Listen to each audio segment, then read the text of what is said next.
Boa noite para todo mundo. Eu recebi, inúmeras perguntas, muitas perguntas mesmo.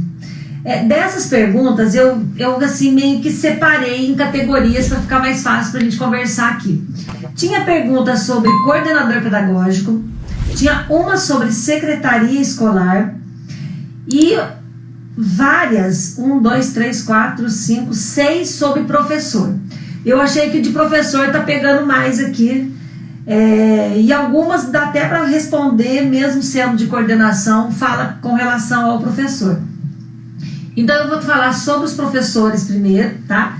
Para depois a gente ir coordenação, porque tem perguntas aqui que falam dos dois. Eu acho que vai ser melhor para a gente poder esclarecer as dúvidas. Então vamos lá. Se você tiver dúvida, gente, eu falar alguma coisa que você não estiver entendendo, não tem importância. Faz a pergunta aí que eu leio. Eu dou uma paradinha aqui, leio e respondo aí para vocês. Primeira coisa, uma pergunta que eu achei estranho, que eu vou começar inclusive por ela. Fala assim: como solucionar conflitos entre coordenação e professores? Aí eu fiquei pensando, conflitos entre professor e coordenação? Como assim? Porque, na verdade, não era para existir conflitos. Muito pelo contrário. Quem está ali para ajudar o professor é o coordenador. O que é a função do coordenador? É auxiliar o professor. O professor, minha sala está com dificuldade de tal coisa. Aí o coordenador vai ajudar o professor a arrumar uma solução para o problema. Então, assim, se são pessoas que estão uma ajudando a outra, não tem sentido, pelo menos ao meu ver, conflitos. Pelo menos não era para ter conflitos. Eu achei estranho isso. Teria conflito se fosse cobrança, né? Se o coordenador tivesse como aquele fiscalizador, igual era antigamente. Antigamente era o coordenador pedagógico, era aquele que fiscalizava o professor, não aquele que auxiliava o professor. Eu achei sinceramente uma pergunta meio estranha. Achei bem esquisito isso daí. Então, não sei. Eu não consegui entender o que ele estava querendo dizer aqui, não. De qualquer forma. Depois ele perguntou assim: quais as áreas em que uma pessoa formada em pedagogia pode trabalhar numa escola do 6º ao 9º ano? Gente, eu achei ótima essa pergunta. Inclusive um aluno, essa semana, ontem, sexta-feira, me perguntou isso na escola. Falou assim: Ana, no que você já trabalhou na escola? Gente, você que é pedagogo, você pode, presta atenção, você que é pedagogo, formado em pedagogia, você pode dar aula na educação infantil. Você pode dar aula do 1º ao 5º ano, de todas as disciplinas do 1º ao 5º, alfabetização, língua portuguesa, matemática, história, geografia, ciências, educação física, ensino religioso se tiver, arte se tiver. Você pode dar aula de qualquer disciplina do 1º ao 5º ano. Do 6º ao 9º ano, você também pode dar qualquer disciplina se não tiver um professor habilitado. E isso já aconteceu comigo. Por exemplo, eu era de uma escola de 1º ao 5º ano, e essa escola, eles acabaram com as turminhas de 1º ao 5º, ficou do 6º ao 9º só ensino médio. Eu sobrei, entre aspas, na escola, eu fiquei como excedente, que a gente chama. E aí, como excedente, um ano eu peguei aula de português do 6º ano, no outro ano eu peguei matemática do 6º ano, peguei português do 7º ano, dei aula de história, geografia do 7º e 8º anos. Que mais que eu lecionei? Dei aula de artes. Que mais? Fui monitora, ajudei uma professora de língua portuguesa. Dei reforço de português e matemática na escola. Fui para a secretaria, trabalhei na secretaria. Olha, cada ano eu fazia uma coisa. Ana, tá precisando de tal pessoa aqui. Lá vou eu. E isso para mim foi excelente, porque eu aprendi um monte de coisa. Eu tive que estudar? Tive. Sabia o conteúdo? Não, mas eu estudava. Então eu estudei o conteúdo, aprendi e trabalhava com os alunos. E graças a Deus deu tudo certo. Acho que eu dei conta do recado, porque até hoje os alunos que eu encontro falam: ai, Ana, eu gostava de sua aula, aprendi isso, não sei o quê. Então é sinal que deu certo. Agora, eu fui para a sala. Por que cada hora eu pegava uma disciplina diferente? Porque chegava um professor habilitado, eu tinha que sair. Aí eu tinha que pegar outra coisa que estava sobrando na escola. Primeiro, a prioridade é para o professor que é habilitado. Depois, sobrou, mesmo assim, vamos pegar outra coisa. E assim fui, tá? E ao invés de contratar um professor de português, eu dava aula de português. Ao invés de contratar uma pessoa para dar o reforço, eu que dei. Tudo que tinha na escola, biblioteca. Na época eu fui professora de biblioteca também nessa outra escola. Então, assim, tudo que tem professor, pedagogo, se não tem pessoa habilitada, pode lecionar. Aí que entra o problema. Ele pode lecionar qualquer coisa? Sim. Agora, se ele tem capacidade para isso, é outra conversa. Tanto que quando eu assumi, eu falei para eles, gente, eu me recuso a lecionar português, por exemplo, de 8º e 9º anos. Eu não me sinto capacitada para isso. Ou português ou matemática de 8º e 9º anos. Eu ia ter que estudar muito para conseguir dar conta do recado. E aí, não queria. Falei, não, peraí, vamos ver outra coisa aí para mim, que isso aí eu não quero. E aí, os professores habilitados pegavam essas séries de 8º e 9º, os 6º e 7º dá pra gente dar. E eu acho que, eu sei que eu dava conta. Aí eu peguei 6º e 7º anos. Outra coisa, ensino médio. Se você está numa escola, você é pedagogo, você também pode lecionar no ensino médio? Por incrível que pareça, você pode. Você pode ser professor de física, química, biologia, qualquer disciplina. Agora, se você tem capacidade para isso, é outra conversa. Eu não teria, jamais. Eu não teria condições de assumir uma turma dessa. Não sei vocês, mas eu não teria. Tanto que eu não peguei, tá? Aí eu preferi ficar como professora de biblioteca. E depois até eu fui para a supervisão na época, né, coordenação pedagógica. Um dos motivos foi esse, porque também eu não quis entrar numa sala de 8º e 9º ou ensino médio, porque eu não tinha condições. Aí eu peguei essa turma. Mas pedagogo pode lecionar qualquer coisa, pode fazer qualquer coisa na escola, sendo formado em pedagogia, tá bom?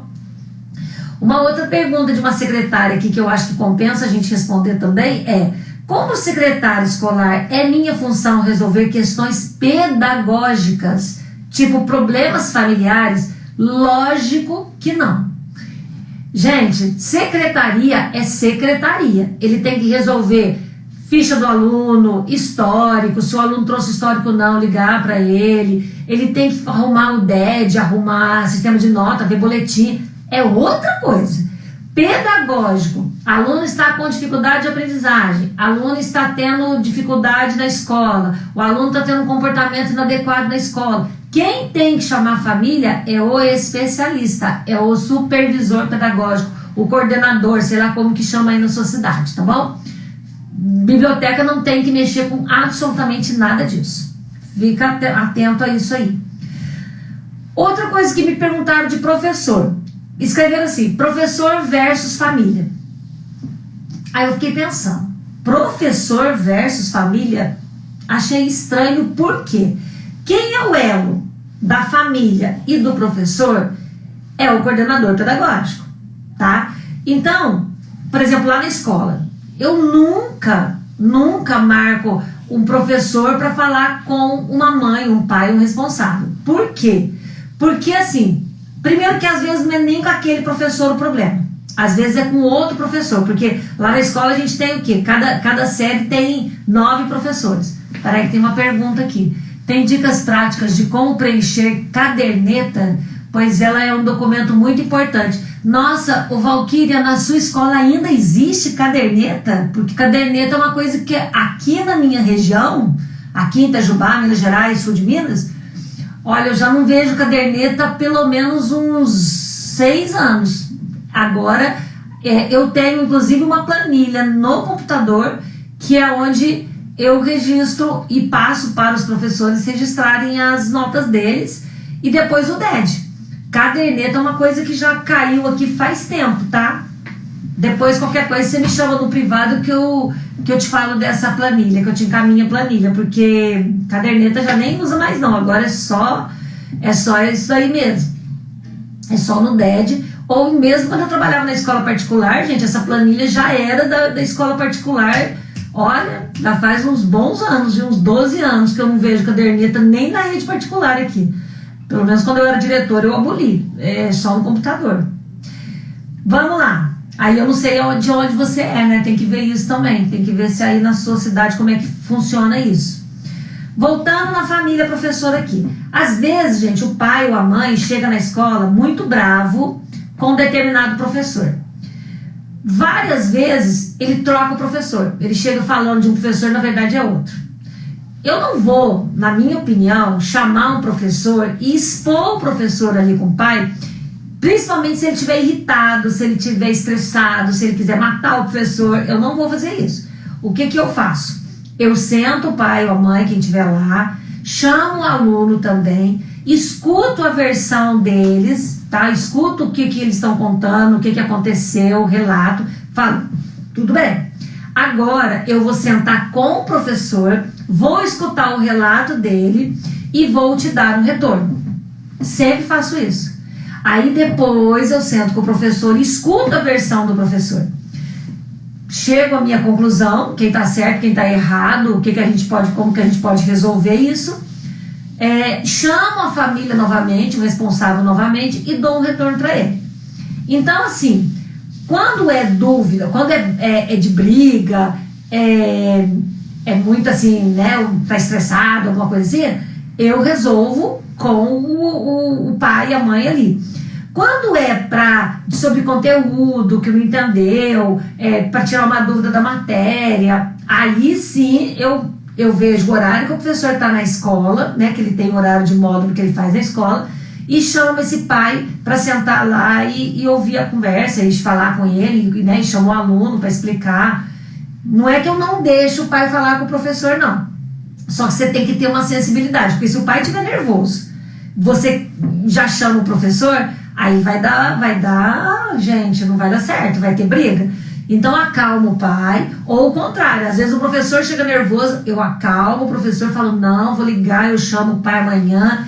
Nada como uma noite de sono, a gente descansa, dorme um pouquinho, tranquiliza as ideias, que tudo dá certo no dia seguinte. A gente vê que o problema não é tão grande quanto a pessoa imaginava que fosse, tá? Então, com família eu trabalho assim. Primeiro, quem resolve é o coordenador. Depois, conforme for o problema, eu chamo o pai. Peraí que eu vi uma pergunta aqui atrás. E a chamada, como você faz? A chamada, eu fiz um vídeo falando sobre a chamada diária, que o meu representante de classe faz todos os dias. E eu também passo para os professores a mesma chamadinha que eu passo para o representante impressa, eu mando por e-mail para o professor, ele imprime, cola no caderno dele e faz a chamada dele se ele quiser. Por que eu digo se ele quiser? Porque o representante também faz a chamada diária. Tem professor que fica mais preocupado em dar aula, depois pega a pasta de chamada na sala e arruma a sua chamada para lançar no DED, tá? E é assim, não precisa de caderneta para fazer chamada. Essa folhinha tem o nome dos alunos, eu coloco na frente de 1 a 30, pinto sábados e domingos. Eu fiz um vídeo, até mostrei essa folha. Que vídeo que era mesmo? Nem lembro o nome do vídeo, gente. Foi agora que eu passei sobre representante. Mandei agora, semana passada aí. E aí eu mostro certinho essa folha, como é que funciona, tá? Foi dicas para coordenador pedagógico, acho que eu coloquei. Lá tem essa folhinha. Outra coisa de professor que me perguntaram.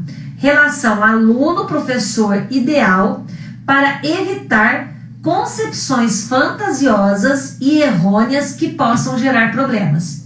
Eu entendi dessa pergunta, não posso estar enganada, não sei se a pessoa está aqui assistindo a live, se eu estiver interpretando errado, eu peço que você me corrija e fale aqui para eu poder te explicar e entender. Mas quando ele me disse essa relação aí, concepção fantasiosa e errônea, no que ele quis, na minha opinião, ele quis dizer o seguinte: eu coloco aqui, os representantes de turma da minha escola também estão fazendo chamada, está sendo ótimo, obrigado por compartilhar. Gente, isso é excelente. Essa dica, ó, os representantes ficam super responsáveis e ajuda muito o nosso trabalho de coordenação. Mas vamos lá. Sabe o que acontece? Alunos, gente, eles fantasiam muita coisa, tá? Eles veem as coisas e eles falam muitas vezes outra coisa que não tem nada a ver com nada. Às vezes a gente precisa escutar o aluno, precisa escutar quem estava perto, quem ouviu e depois a versão do professor. E muitas vezes cada um conta uma versão diferente. Por quê? A pessoa que sente, sabe aquele ditado assim, quem bate não lembra e quem apanha nunca esquece? É meio por aí. A pessoa, às vezes o professor fala uma coisa na sala, isso acontece muito na escola. Às vezes o professor fala alguma coisa, às vezes ele fala até brincando. E aí o aluno chega em casa falando de uma outra maneira e o pai fala, nossa, o que meu filho falou aqui? Vou dar um exemplo bobo, tá? Por exemplo, tem professora lá na escola, e mesmo qualquer professor, ele vira para um aluno e fala assim, ô tranqueira, vambora, vai, começa a copiar aí a matéria, tá atrasado. Sabe assim, brincando? E aí, tranqueira, vamos lá, não sei o que, falou uma vez. Aí chega em casa, o aluno fala assim, pai, mãe, sei lá, o meu professor falou assim, tranqueira, copia logo essa matéria aí. Ele muda o tom. O pai ou a mãe vai furioso para a escola. Peraí, o professor tá me chamando meu filho de tranqueira? Mas meu filho não é tranqueira, que história é essa? E sabe quando vira uma bola de neve, uma coisa que não era isso?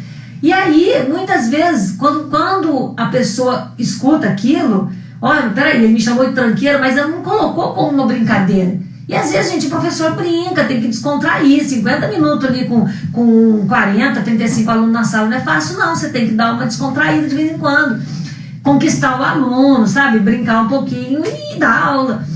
E às vezes o aluno chega e fala uma coisa dessa em casa. E os pais entendem de uma outra maneira e ficam furiosos, com razão. Então, eu acredito que seja essa situação fantasiosa e errônea, muitas vezes, que possa gerar conflitos. Para isso existe o coordenador pedagógico. É o que eu acabei de falar ali atrás. Quando acontecer uma coisa assim, escuta a família, escuta o aluno, escuta o professor. Se precisar, vai lá na sala, conversa com a turma, para a gente poder esclarecer a situação, tá? Porque senão, como é que fica? Né? Senão a pessoa não entende do jeito que você fala. Nossa, você gritou com o meu filho, mas às vezes o seu tom de voz é alto. E aí? Não é que eu gritei com o seu filho, é que eu falo alto, eu grito, eu faço escândalo, eu sou... Ué, mas é o jeito da pessoa. Isso não significa que está humilhando o aluno, que está constrangendo o aluno. Não significa isso, gente. Cada caso é um caso. Por isso que o coordenador pedagógico tem que respirar fundo e resolver esses conflitos, ao invés de colocar uma mãe e um professor frente a frente para um ficar xingando o outro ali. A função do coordenador é baixar poeira e resolver esses conflitos aí. Outra coisa que me perguntaram também, que bem legal, que foi o projeto cultural, que eu estou postando aqui no Instagram, toda sexta-feira cultural, né, que eu coloquei. Eu filmo até a criança, o aluno apresentando, né, e essas 2 semanas foram música. Quando eu era supervisora do ensino médio, eu fazia isso com o ensino médio. Agora que eu estou no fundamental, agora não, né, já faz um tempinho, e voltou às aulas presenciais, eu estou fazendo com o ensino fundamental. Isso é uma parceria com o professor de artes. O professor de artes passa em todas as salas, conversa com os alunos, o que você sabe fazer? Eu sei tocar, eu sei dançar, eu sei cantar, eu sei não sei o quê. E ele registrou tudo, e agora cada sexta-feira ele fez uma escala, tá? À medida que os alunos vão procurando o professor, ele está montando uma escala, e cada semana um aluno apresenta alguma coisa para os colegas na hora do recreio. Então, durante o recreio, que são 15 minutinhos só, coincidiu, né, de 2 semanas, 2 ou 3 semanas foi cantando, né, as crianças cantando, mas logo nós vamos fazer uma exposição de desenho, porque eu tenho na escola verdadeiros artistas, eu tenho alunos que desenham super bem. Nós em breve vamos fazer umas pecinhas de teatro bem curtinha também, porque eu tenho ali talentos ali, artistas ali, que ó, é de tirar o chapéu, eles estão ensaiando. E eu gosto de filmar ao vivo, gente. Eu sempre entro no ao vivo aí nesse momento, filmo um pedaço lá pra vocês verem, depois tiro uma foto com eles e posto aqui. E eles adoram, tá? Vive falando, ai Ana, tira foto com a gente aqui pra colocar lá no seu Instagram. E eu gosto também, eu gosto de colocar eles aqui, eu gosto que eles se sintam importantes, porque é bem legal. Eu acho que eu pulei uma pergunta aqui atrás. Deixa eu ver aqui. Era dos representantes, que eu já falei. Tá, então vamos lá. Continuando aí. Dica para professores iniciantes. Gente, como se comportar e dar uma boa aula sem ter experiência? Quando eu fiz magistério, eu tinha a vantagem de ir na sala, assistir a aula do professor e eu conseguia observar como que o professor dominava a turma, o que ele fazia, as técnicas que ele usava. Eu aprendi observando. Hoje em dia não tem mais isso. Hoje em dia, eu acho até falho nos cursos de pedagogia, né? Porque tiraram o curso de magistério e quem faz pedagogia só tem um estágio para observar a aula do professor. E muitas vezes ele vai observar um professor que que não é lá, essas coisas, e ele ficou sem aprender. Como é que eu vou dominar uma sala? Como é que eu vou fazer? Eu fiz um vídeo falando com algumas dicas para você ter disciplina em sala de aula. Por quê? Primeiro dia de aula, você tem que colocar ordem na casa. A primeira coisa que você tem que fazer no primeiro dia de aula é você estipular com os alunos as regras, tá? O que nós vamos fazer? Quais são os nossos combinados? Eu vou dar tarefa todo dia, vou explicar matéria, quando eu estiver explicando matéria eu não quero conversa, não vou deixar tomar água no horário que eu estou explicando a matéria, então enche sua garrafinha antes, não gosto de ouvir palavrão, não entro com sala suja, quero as carteiras organizadas, você faz os seus combinados ali. Terminou o combinado, você vai passar no quadro todo o conteúdo que o aluno vai ver durante o ano. Isso na primeira aula, tá, gente? Isso aí lá no começo, ou primeira e segundas aulas, lá no comecinho do ano. Você vai colocar, primeiro bimestre, nós vamos estudar isso, segundo bimestre, isso, terceiro isso, quarto isso. Por quê? Para o aluno ter uma noção do todo, o que ele vai estudar o ano inteiro. E aquele mais curioso, ele vai até pesquisar antes. Beleza, incentiva isso que é bom também. Agora, ele precisa à medida que você vai dando conteúdo, você vai, volta lá na primeira página do seu caderno. A gente está vendo isso, agora nós vamos ver isso, agora é isso. Para que ele entenda que existe uma sequência, ele não vai dar o que está na cabeça dele, existe um planejamento e tem um conteúdo da BNCC que a gente tem que seguir. É isso. Colocou ordem na casa, mantém postura, porque o professor, durante o ano, gente, se você chegar rindo, com medo, aí você está perdido, porque o aluno, ele fica testando a gente até ver se você realmente cumpre tudo aquilo que você está falando. Então, postura firme, falar firme, prometeu, cumpra. Porque, olha, presta atenção nisso. Você, professor, se você falar para o aluno, se começar a conversar, eu vou tirar da sala, e aí o aluno conversou e você não tira, aí você perde moral. Então, gente, não promete o que você não pode cumprir. Quando você prometeu alguma coisa, cumpra. Portanto, não promete bobeira, pelo amor de Deus. Não fica falando assim, mandando aluno para fora da sala à toa, sabe? Procura ter um combinado ali com ele. Uma coisa que eu gostava muito era assim. Gente, principalmente na terceira aula, eu falava assim, gente, eu não tenho pressa nenhuma. Terminou, eu vou terminar meu conteúdo e vou dar atividade. Terminou o planejamento de hoje, aí sim vocês vão sair pro recreio. Se não der tempo, dane-se, a gente vai ficar no recreio aqui dentro que eu vou terminar minha aula. Gente, eu fiz isso algumas vezes. Eu segurei aluno na hora do recreio para terminar meu conteúdo. Quem mandou conversar no horário da aula? Aí depois disso, ninguém abria a boca mais, porque sabia que eu ia ficar lá na hora do recreio ou no final da aula. Já fiquei uns minutos depois da aula também. Então cumpre o que você promete. Cumpriu, você não vai ter problema mais não. Outra coisa, o que é mais adequado fazer no primeiro dia de aula, né, que é o que eu acabei de falar, que é a dinâmica ou apresentação de 1 a 1, vídeo. Gente, eu sinceramente, assim, você fazer uma dinâmica para conhecer 1 a 1, Só se você tiver 2 aulas seguidas. Se você tiver uma aula só, manda colocar um crachá em cima da mesa e faz a regra e coloca o conteúdo que vai ser trabalhado o ano inteiro. Minha sugestão. Agora, se você tem 2 aulas, dá tempo de fazer uma dinâmica, conhecer o aluno, se apresentar também. Aí dá para fazer um negócio mais caprichado. Mas se é uma aula só, manda ver. Depois, deixa eu ver se tem pergunta aqui. Peraí. Você teria dicas para desenvolver um projeto focado no tema Despertando Talentos? Gente, esse que eu acabei de falar da Sexta-feira Cultural é um projeto de Despertando Talentos. Faz isso que dá certo. Muito, muito bom. Não precisa nada do outro mundo, não, gente. Faz uma coisa funcional que dá certo. Não precisa ser nenhum projeto, não. Isso que eu acabei de falar para vocês aí, parceria com o professor de artes, super legal, um projeto ótimo. Inclusive, continuando nesse projeto de Sexta Cultural, a gente está tendo também uma parceria do professor de artes, do professor de português, do Jorge, que inclusive é aniversário dele hoje, parabéns. E o Jorge, ele fez um Instagram, chama Diário do Major. Nesse Diário do Major, ele está ensaiando a peça de teatro que a gente vai apresentar também. É um combo esse nosso projeto aí cultural, entendeu?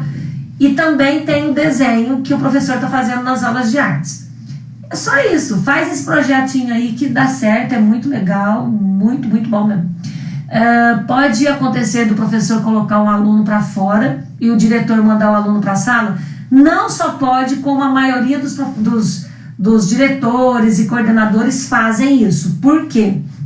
É direito do aluno estar dentro da sala de aula. O que acontece? Às vezes o aluno, ele é muito encapetado e insuportável.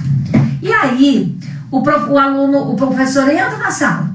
O aluno fez assim, professor, fora da sala. Por quê? Porque o professor, ele quer paz. Ele não quer aquele aluno dando trabalho para ele na sala. Então o menino nem fez nada. O menino nem xingou, não brigou, não fez nada. Só que ele fala, professor, fora da sala. Para que o professor tenha a tranquilidade. Então, o que acontece? O que eu fiz como coordenadora? Como isso estava acontecendo na escola, e eu tenho certeza que isso deve acontecer na sua escola também, porque isso é uma atitude normal de muitos professores, eu pegava o aluno, levava até a porta da sala e falava, o que esse aluno fez? Eu cheguei na sala, ele começou a tumultuar, não sei o que. Tudo bem. Então, você vai passar para mim o que você vai dar na sala que ele vai fazer lá na biblioteca agora. Aí o professor ficava assim, porque muitas vezes o professor não tinha planejado absolutamente nada, porque o professor ficou meio assim, mas eu vou dar uma atividade aqui, não sei o que. Então, ou você dá a atividade que você vai fazer na sala para ele lá, ou ele vai ter que voltar para a sala, aí se decide. E aí o professor decidia, se tiver atividade, se ele tinha planejado, beleza, tá aqui, você vai lá, toma o livro, leva na biblioteca, faz essa atividade, depois você me entrega. Ou você, então entra para a sala que eu vou dar aula e você vai participar. Eu vou explicar a matéria. Então, se você vai explicar a matéria, você não podia ter tirado dentro da sala. Na hora que você estiver dando uma atividade, um exercício, você passa para ele a atividade que ele volta aí para a biblioteca fazer lá. Combinado, professor? E isso foi uma prática, e é uma prática que eu faço constantemente na escola, diminuiu muito, muito o número de professores mandando aluno para fora da sala. Porque aí ele pensava 2 vezes, peraí, eu tenho que arrumar atividade para ele fazer lá, que é a que eu estou entregando aqui. E ficava feio para ele também receber o aluno de volta, que ele ia perder moral.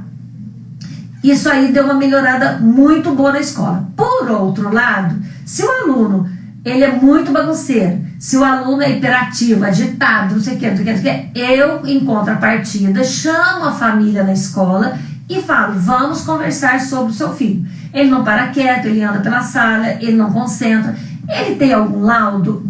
Você já foi chamada na escola que ele veio lá do 1º ao 5º ano? Como que era o desempenho escolar dele lá atrás? Aí eu faço uma entrevista com os pais e conforme for eu já encaminho para um neuropediatra. Porque o neuropediatra vai avaliar se ele tem hiperatividade, se ele tem TDAH, se ele tem falta de limite em casa mesmo. É bom que já vai encaminhar para o psicólogo para ver se ensina a mãe a educar, se ele tem, sei lá, qualquer problema, ou se é um psicopedagogo, o neuropediatra é que tem condições de avaliar o que o aluno tem. Porque às vezes o aluno não tem nada, é falta de limite, é falta de estudo, é falta de alguém pegar firme com ele, tá? Então, depende. Depois, posso desistir de dar aulas em turmas que não me dou bem? Infelizmente, você não pode desistir, porque quando você assume um cargo, ou é tudo ou é nada. Se você desiste dessas aulas, eu quero deixar metade, não pode, ou é tudo ou é nada. E quando você desiste, pelo menos no estado de Minas, existe uma... como é que chama? É tipo... tem um nome, mas eu não lembro. É tipo um castiguinho, assim, sabe? Você não pode ser contratado no período de... Agora eu também não lembro se é 6 meses, se é 1 ano. Eu vou verificar isso aqui certinho e falo na próxima live. Eu sei que se você desiste, você não pode ser contratado por um período de tempo na escola. Ou é tudo ou é nada. Então, ou você assume o cargo inteiro, ou você abandona tudo. Já na escola particular, você pode até conversar, mas fique certo que no final do ano eles vão te mandar embora. Com certeza, porque, né? Eu não gosto dessa sala, eu não quero dar aula para eles. Não faz sentido. Eles não vão contratar uma outra pessoa e ficar, né, com 2 pessoas lá. Eles querem contratar uma pessoa e sugar aquela pessoa até a raiz do cabelo, né? Então, escola particular não aceita muito isso não, é tudo é nada também, tá? Como incentivar o professor a realizar o plano de aula? Gente, como assim? Primeiro que você não tem que incentivar o professor a realizar plano. O plano de aula está assim, é um serviço do professor. Como é que o professor vai entrar numa sala de aula sem ter feito um plano de aula? Sem ter feito um esquema de aula, tá? Não estou nem falando plano de aula. Um esquema que seja, assim, começo, meio e final. O que eu vou fazer hoje no início da aula? Qual vai ser o meu desenvolvimento? Qual matéria? Qual vai ser o exercício? Qual vai ser o exercício de fixação? Não tem jeito, gente. Você não tem que incentivar uma coisa que já é função dele. Se o professor não está fazendo o plano de aula, o roteiro de aula dele, o que o coordenador tem que fazer? Chama, senta e conversa. Querido, é sua função planejar e executar o planejamento. Você não está fazendo, estou te dando uma advertência, uma ocorrência. 3 ocorrências dessa, nota menor que 70 pontos, ele perde o cargo, gente. É simples assim no estado. E escola particular é mais fácil ainda. Escreveu, não leu, manda embora. Então, não existe isso, tá, gente? Não sei, muito estranha essa pergunta. Não tem que incentivar a professora a fazer um serviço que é dele. O serviço já é dele, como é que você vai incentivar? Não tem jeito. As outras perguntas que ficaram, inclusive sobre essa de contratação aqui, eu vou verificar certinho com a secretária que faz essa contratação, porque graças a Deus eu não mexo com isso faz muito tempo, porque eu já estou efetiva faz tempo, e aí eu pergunto para ela e passo para vocês. Quero agradecer todo mundo que está aqui comigo, porque tem professor que grita. Eliane, eu vou falar um negócio pra você. É tão bom a gente dar uma descarregada assim, gente, bom dia! Ou você quer, sabe? Tem professor, gente, gente, eu vou falar por mim, tá? Eu vou falar por mim. Eu, inclusive, tenho 2 calos nas cordas vocais, porque eu começo a dar aula, eu começo a ficar tão empolgada com o que eu tô fazendo, que o meu tom de voz vai subindo, vai subindo, vai subindo. Quando eu tô falando, eu não tô falando, eu tô gritando. Aí que eu percebo que eu tenho que dar uma baixada de bola. Eu vou animando e eu vou falando alto, falando alto, falando alto. Muito tempo, né, Jefinho? Também acho. Agora, não sei em que sentido que você fala do gritar. O meu era nesse sentido, tá? Mas não é nesse sentido. Você fala de gritar, de berrar na sala, berrar com o aluno. Quando a gente grita com o aluno, no sentido de silêncio, não sei o que, sabe, aquelas coisas, aí é professor que não sabe dominar uma sala de aula. Não é no sentido que eu tô falando, não. Tem 2 maneiras de gritar na sala. Tem o sentido da gente animar com a aula e você vai falando alto, que inclusive eu tenho vários professores na escola que são assim, e tem aquele que não domina a sala e começa a querer falar mais alto que o aluno. Aí, gente, esquece que esse professor precisa de uma reciclagem, aprender a dominar a turma, aí é outra conversa. Acho que a pessoa tímida pode ser um bom professor. Claro que pode ser um excelente professor. Tive colegas super tímidas que dominavam a sala como ninguém. Pode sim, não tem nada a ver uma coisa com a outra, tá? E são excelentes professores, podem sim, com certeza, te garanto, porque eu já vi aluno assim, professor que são tímidos e dão excelentes aulas. E falam baixinho, dominam a sala com tranquilidade.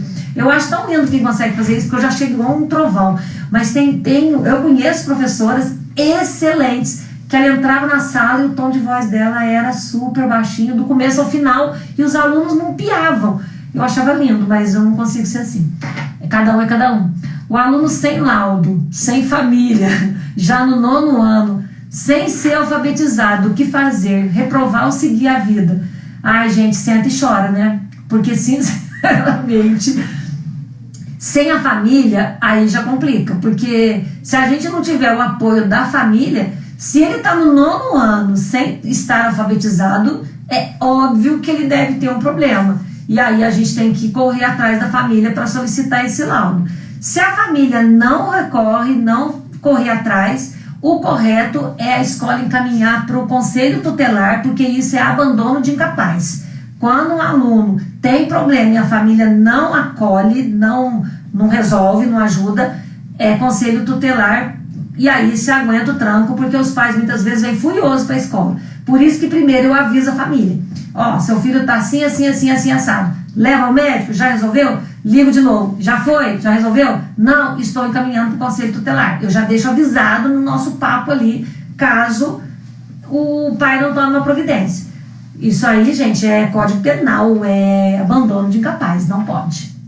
Deixa eu ver o que mais. Agora, tem que reprovar, isso aí é tão complicado, porque seguir a vida, 9º ano, não sabe ler nem escrever, coitadinho. Até um crime mandar um aluno desse para o ensino médio.